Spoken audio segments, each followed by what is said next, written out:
Hello, everyone, and welcome back to Classic Comics. So, I came across this article on CBR the other day. Now, this kind of caught my eye because CBR is usually kind of a cheerleader site. They basically just keep talking about how everything in comics are great, sales are great, everything's fine. So, for them to do this article that is kind of negative, kind of surprised me. So I'm going to go through this list and just kind of give my thoughts on it.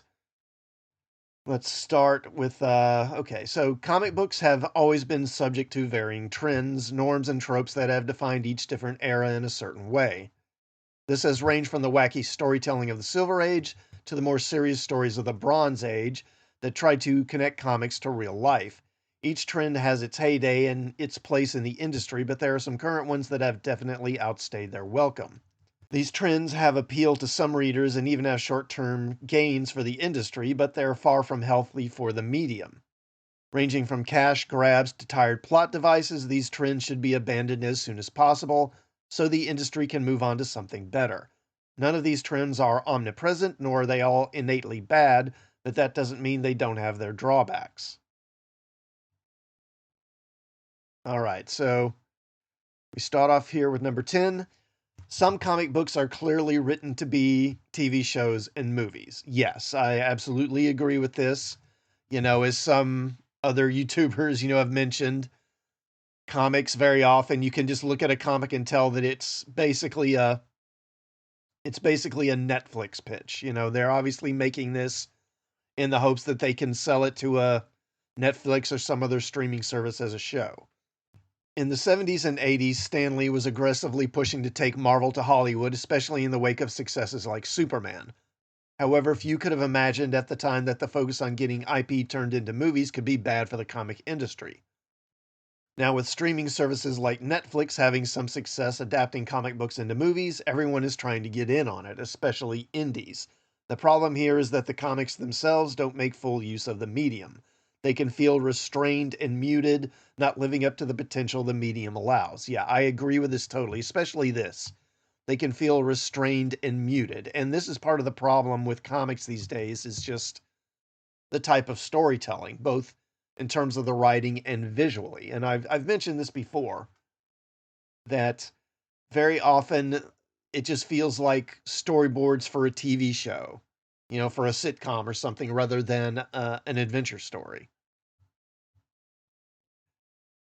Decompression is okay, but comic readers still like shorter arcs.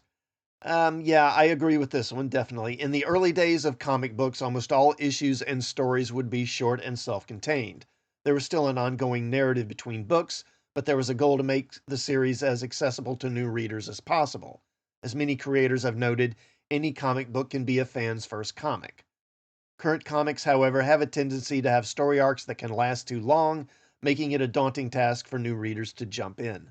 Some series absolutely work better with long form storytelling, but it can also be a curse for comic sales overall, leaving some issues feeling like filler.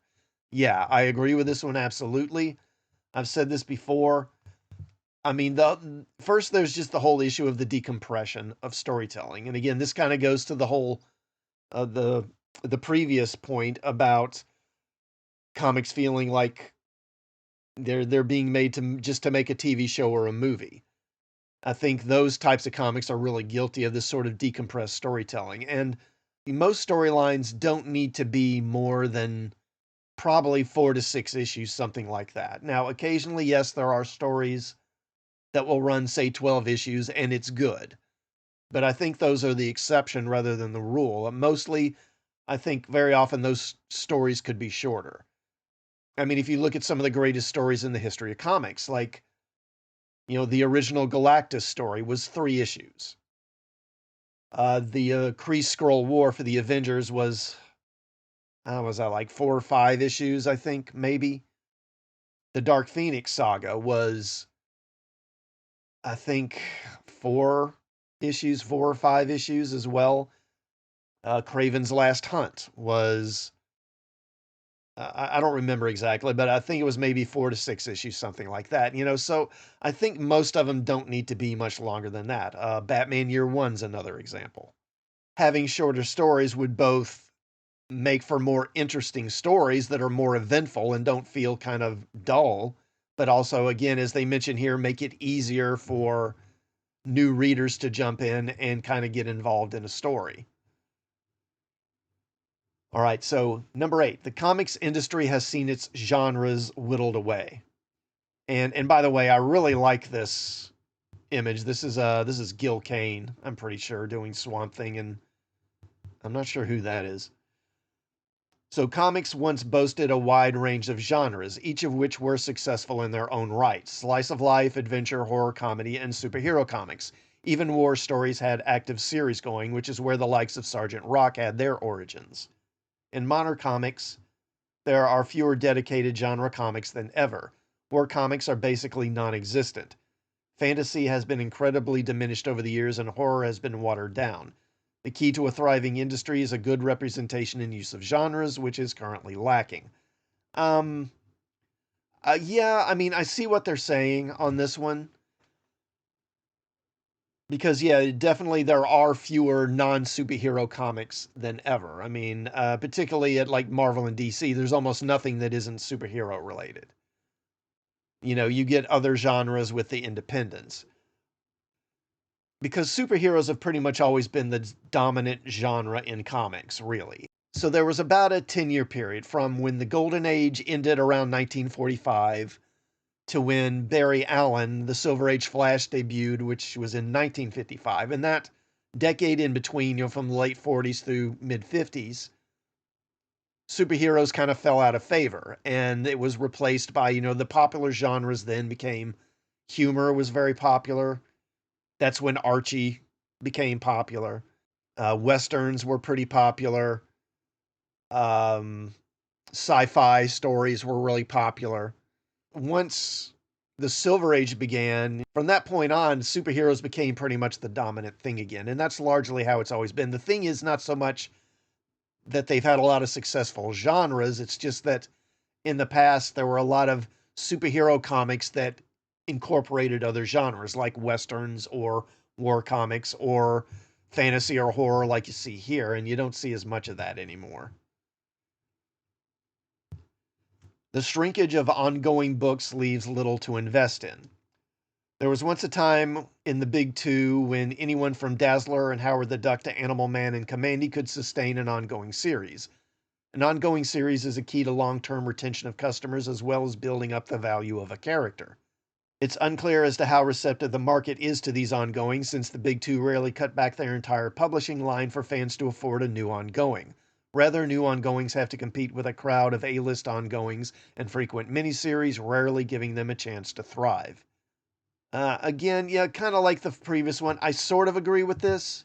It's been a problem for comics and for the Big Two in particular for a while, and that they've really had difficulty establishing new characters who become popular. I mean, really, the last DC character to be introduced and really take off and be a hit was, I don't know, Lobo, maybe? And it's difficult for new characters and new series to find an audience, because I don't know if it's so much because the field is so crowded with books. It's just that the books are so expensive, people can't afford to buy a lot. And because the audience keeps shrinking, so there's fewer and fewer readers. So, number 6, the multiverse is fun, but there can be too much of a good thing. The multiverse is easily one of the coolest ideas ever conceived in comic books. It allows readers to enjoy alternate takes on their favorite heroes and see how their stories might play out if events had gone differently. However, it feels more like a gimmick now than ever. The Big Two used to have an easy fix for containing the multiverse. Marvel had What If, and DC had their Elseworlds imprint. In recent years, the lines between worlds have become increasingly blurred, and the multiverse doesn't have the weight it once did. The impression has been created that the multiverse can solve all problems. Well, the multiverse is definitely something that's been overdone. They've gone to this well too many times, but that goes to another issue that comics have, which I think is just generally a lack of new ideas. Number 5, it's time to admit the superhero families are too big. One of the worst One of the worst things about new characters in recent comics has been how bloated superhero teams can feel. This is especially true of superhero families. While some of these families work best when they're big, others make absolutely no sense. For example, Batman was once thought of as the solitary, brooding hero, yet now boasts the biggest family in comics. The main issue with these families is that titles meant to focus on a specific character can make that hero feel more like a guest star in his own book. Legacy heroes are great, but solo books are better. Yeah, I agree with this one 100%. Particularly with Batman. Batman, in recent years, has too often felt like he's almost like a guest star in his own book. Particularly because they like to have him play second fiddle to a female character, whether it's Catwoman or Harley Quinn or Batgirl. I mean, it was fine back when, Superman had Supergirl, and and even in the 90s when they added Superboy, it's like, okay, fine. And Batman had Nightwing and Batgirl and Robin, and like that was it. But it's gotten to be way too much. And this picture is a perfect example. Once upon a time, Peter Parker was Spider-Man, and that was it. Then they added in Miles Morales, and they made Venom into a good guy, sort of. I've never really bought into that myself. And then it was Spider-Gwen, and what is this, Anti-Venom or whatever. And I think that's Silk, and I don't even know who this is. That's not Black Cat, is it? She's got the white hair like Black Cat has. I don't know. But yeah, this is something that's been done way too much. And the problem is the more you add in these spin-offs, it makes the original character just kind of less special. I mean, look at this picture. It's like Peter Parker, he's Spider-Man, yet here he's just like a face in a crowd. 4. There's no good reason any comic should have dozens of variant covers. Fans understand the point of the variant scheme and even like it when they can get a rare comic drawn by their favorite artist. But the industry has misused the system too much, with some comic books having more than 50 variant covers on a single issue. Jesus. Most disappointingly of all is that it can feel like the publishers are intentionally creating scarcity on the best cover artists, making their work less accessible. Variants have their place in the comic world, but when it's impossible to collect every variant for a single issue, something is wrong. Yeah, this is definitely a problem. But of course, this is one of the things they do, one of the stunts they pull in order to inflate sales and keep sales up. If they didn't have all these variant covers on books, sales would be even worse than they are now. And I mean, like I say, variant covers in itself aren't bad, but they're way overdone. And even if you're going to do them, you don't need more than maybe 2, maybe 3 variant covers at the most. Number 3, fans miss a world that wasn't quite so Batman-centric. Nobody in comics would deny that Batman is a sales powerhouse. However, the modern age of comics has seen DC become more about Batman than everything else combined. Whether it's Batman himself, Nightwing, the various Robins, or even Alfred, the world of Gotham is everywhere in DC. Indeed, the fixation on Batman can become a self-fulfilling prophecy. If the publishing schedule is crowded with Bat books, it's difficult for other characters to achieve the status that Batman has built up. The added problem is that DC has a tendency to put their star talent on only major characters, further compounding the issue. Yeah, there's way too many Batman books. And again, it's one of these things that it's not sustainable. They can how many Batman books can they put out? 2. Deconstruction stories have long outstayed their welcome. One of the most tired and long-running trends in modern comics has been deconstruction. The trope was mastered by Alan Moore throughout his comics career. The idea of the trope is to amplify the flaws of the world in order to destroy the more picturesque image readers had of it. However, the whole point of comics is to give readers a fun, fantastical yes, yeah, here, yeah. A fun, fantastical story, which few comic books are these days. Characters like Superman and Spider-Man exist almost exclusively to serve as a symbol of hope. Considering how much comics' historic success is built on young readers, deconstruction just doesn't work when commonly used. Yeah, I agree with this one 100%.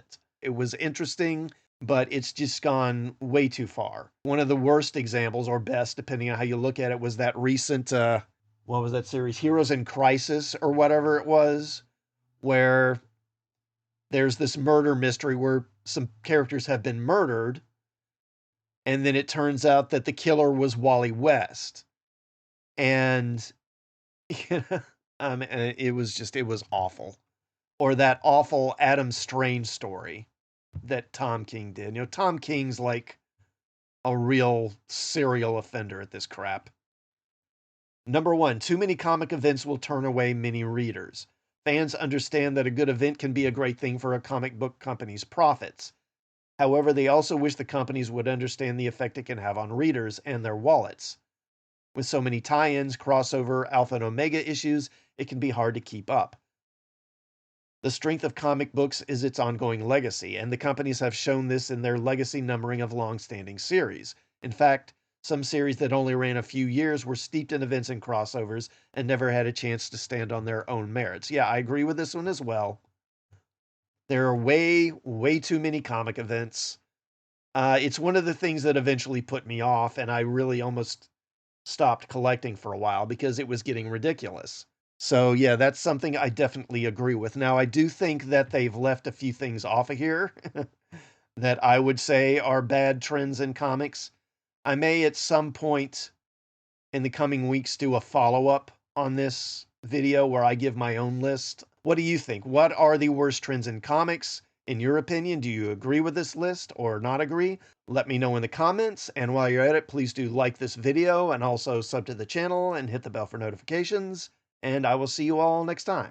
Thanks for watching.